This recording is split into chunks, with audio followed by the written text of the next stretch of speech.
The Yuan Dynasty, established by Kublai Khan in 1279, once held an iron grip on China. Yet, by the early 14th century, cracks began to appear in the facade of Yuan authority. Decades of rule by emperors more interested in pleasure than governance had taken their toll. Corruption was rampant, with officials enriching themselves at the expense of the populace. The once efficient bureaucracy, the backbone of Yuan administration, had become bloated and ineffective.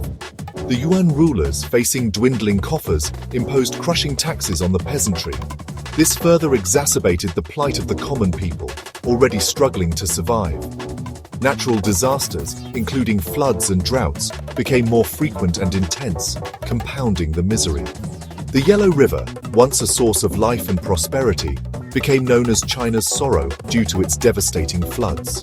These calamities, often attributed to the mandate of heaven, eroded the legitimacy of the Yuan rulers in the eyes of the people. The stage was set for unrest and rebellion. The seeds of discontent, sown by Yuan misrule and nurtured by natural disasters, were about to bear bitter fruit. The Yuan dynasty, founded by Kublai Khan, had united China under Mongol rule after decades of warfare. Kublai Khan, a shrewd administrator, implemented policies that initially brought stability and prosperity. However, his successors lacked his administrative acumen and vision. They indulged in extravagant lifestyles, neglecting the needs of the people they ruled. Court factions, riven by internal power struggles, further weakened the Yuan administration. The once unified empire began to fragment, with local warlords and officials asserting their independence. The Mongol elite, a minority in China, increasingly isolated themselves from the Han Chinese majority. They maintained their own customs and language, further alienating the populace. This cultural and social divide deepened the resentment towards Yuan rule. The Yuan dynasty, once a symbol of strength and unity, was crumbling from within, paving the way for a new era in Chinese history. Like and subscribe to MGO TV 360 History for more stories.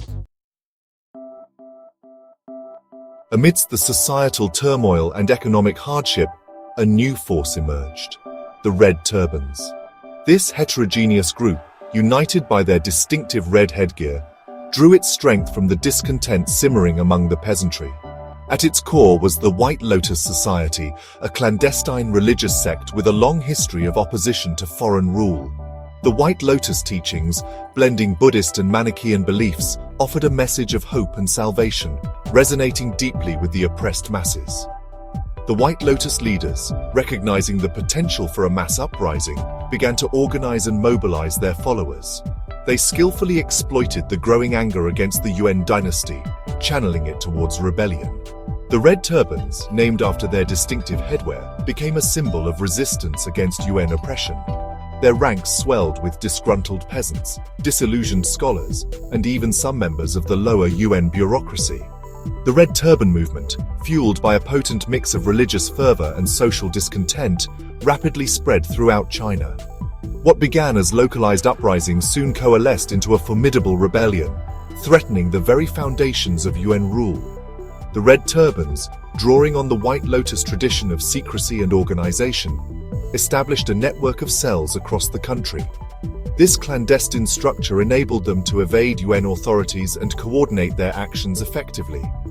The Red Turbans' use of religious symbolism and millenarian prophecies further strengthened their appeal. They promised their followers not only liberation from Mongol rule, but also the dawn of a new era of peace and prosperity.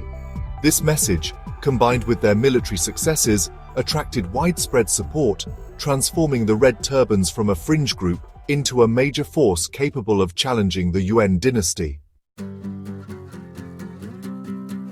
The Red Turbans, initially armed with farming implements and whatever weapons they could scavenge, employed guerrilla tactics to great effect. They exploited their knowledge of the terrain, launching surprise attacks on Yuan garrisons and supply lines. Their mobility and adaptability proved to be a significant advantage against the more conventionally equipped Yuan armies. As their victories mounted, the Red Turbans acquired captured weapons and armor, gradually transforming themselves into a formidable fighting force. The capture of Nanjing in 1356 marked a turning point in the rebellion. This strategic city, located on the Yangtze River, served as a major economic and transportation hub. Its fall dealt a severe blow to Yuan prestige and control over southern China.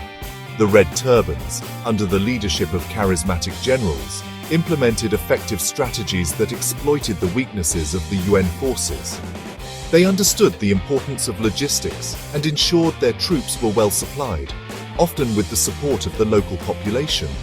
The Red Turbans also recognized the importance of winning hearts and minds. They often treated the local populace with relative restraint, contrasting sharply with the brutality of the Yuan forces.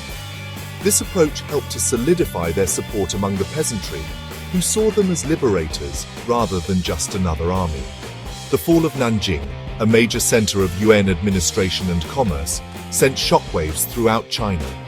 It signaled the waning power of the Yuan Dynasty and emboldened rebellions across the country.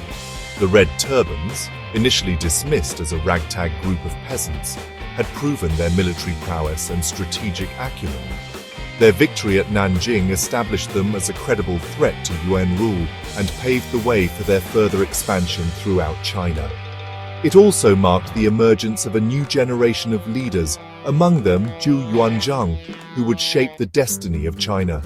If you enjoyed this story, don't forget to like and subscribe to MGO TV 360 History for more fascinating tales from history.